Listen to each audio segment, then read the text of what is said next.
Bonjour à tous, aujourd'hui on retourne sur les pourcentages avec une vidéo plutôt niveau 5e. On va parler de pourcentage effectivement, mais aussi de proportion. Alors, de quoi vous allez avoir besoin? La première chose, c'est vous devez maîtriser bien, voire même très bien la notion de fraction égale. Comment est-ce que je fais pour savoir si les fractions sont égales ou alors si elles sont égales, il me manque des morceaux, etc. Ensuite, vous devez vous rappeler qu'est-ce que c'est un pourcentage. Normalement, ça vous l'avez vu déjà en CM2, en 6e ou autre. C'est quelque chose qui doit quand même être assez ancré. Vous ne savez pas forcément les calculer, mais vous devez arriver à comprendre et à repérer un pourcentage. Okay. Et vous devez aussi commencer à avoir une bonne notion des valeurs simples des pourcentages. Qu'est-ce que c'est 25%? Qu'est-ce que c'est 50%? Okay. On va commencer à manipuler un petit peu les pourcentages tranquillement sur un exemple très simple. 50%. Ok. Déjà le symbole. Pourcentage. Pourcent, c'est la barre avec les deux ronds. Jusque-là, normalement, ça devrait être bon. 50%. 50 sur 100.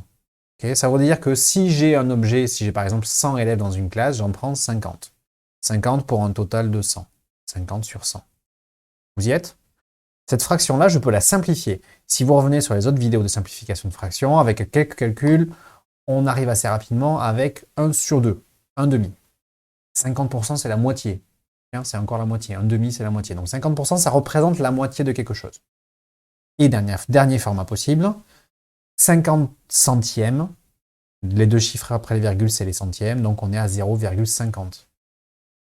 Donc là, on a quatre représentations différentes d'un même nombre. Il faut voir que les quatre choses que j'ai écrites là, ce sont les mêmes choses, les mêmes nombres.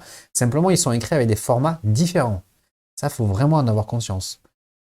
Après, en fonction de la consigne qu'on va vous demander, ce sera à vous de choisir le format pour lequel vous donnez votre réponse. Si on vous demande un pourcentage et que vous répondez 1 sur 2, c'est que la moitié du boulot, quoi. Okay. Alors, ça c'est une chose. On va avoir besoin de parler de proportion. Alors, vous avez peut-être oublié ce que c'est complètement, ou peut-être même carrément jamais vu. On va essayer de mettre ça à plat. Une proportion est un rapport entre une quantité partielle et une quantité totale.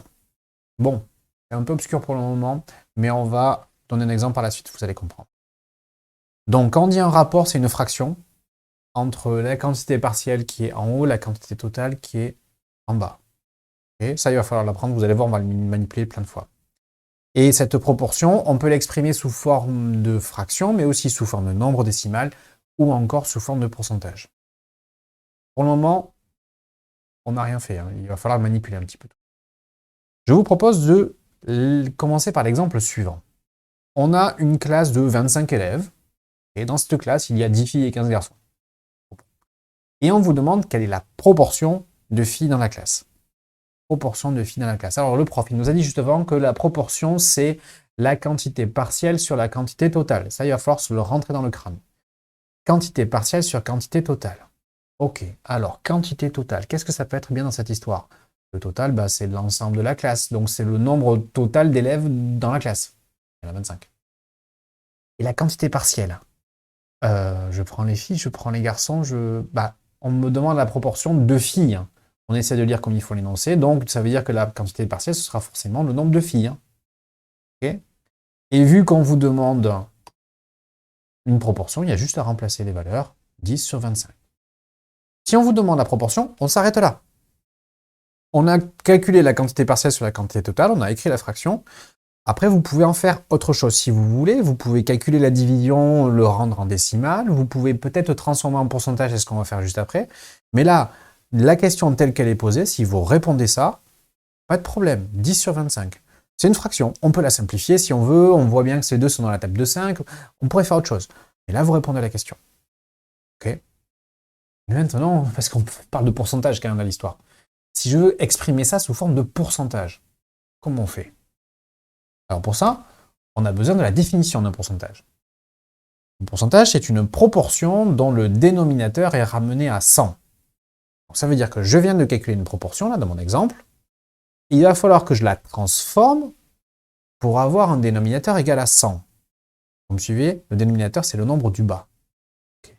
Donc je reviens sur mon exemple. On a dit que le pourcentage, c'est une proportion, mais le dénominateur doit être égal à 100. Autrement dit, mon 10 sur 25, là, je dois le transformer en quelque chose sur 100. Vous y êtes? Et le quelque chose, pour le moment, je le cherche. J'ai 25, j'ai 100. Pour passer de 25 à 100, fois 4. 25 fois 2, 50. 3 fois 2, ça fait 100. Fois 4. 10 fois 4, 40. 40 sur 100. 40 pour 100. OK? Il ne resterait plus qu'à écrire une phrase réponse. Quel est le pourcentage de filles dans la classe? Donc, il y a 40% de filles dans la classe. Pour avoir l'ordre de grandeur, quand même, 50% c'est la moitié. Donc, on est un petit peu en dessous de la moitié. Je reviens sur ma classe, là, j'ai 25 élèves, 10 filles, 15 garçons. Bah oui, il y a un peu moins de filles, donc il y a un peu moins de la moitié des filles. Alors, on va essayer de tirer un petit bilan de tout ce qu'on vient de voir là, parce qu'on a vu quand même pas mal de choses. La première chose qu'on a vue, on a parlé de proportion. Une proportion, c'est une fraction, un rapport entre une quantité partielle sur une quantité totale. Ça, il faut que ça vous rentre dans la tête. Au marteau-piqueur si besoin, mais il faut que ça rentre. Quantité partielle sur quantité totale. Cette proportion, si on veut la transformer en pourcentage, il faut avoir 100 au dénominateur. Donc on doit avoir 100 en bas, et le nombre qu'on va avoir en haut, on l'appelle le pourcentage. Vous y êtes?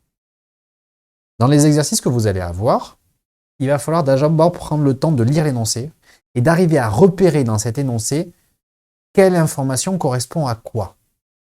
Ce qu'on vous donne, c'est la quantité partielle ou c'est la quantité totale ou c'est le pourcentage. Donc vous prenez les informations de l'énoncé, on appelle ça extraire les informations de l'énoncé, vous les remplacez au bon endroit dans cette égalité et après vous essayez de trouver les valeurs qui vous manquent.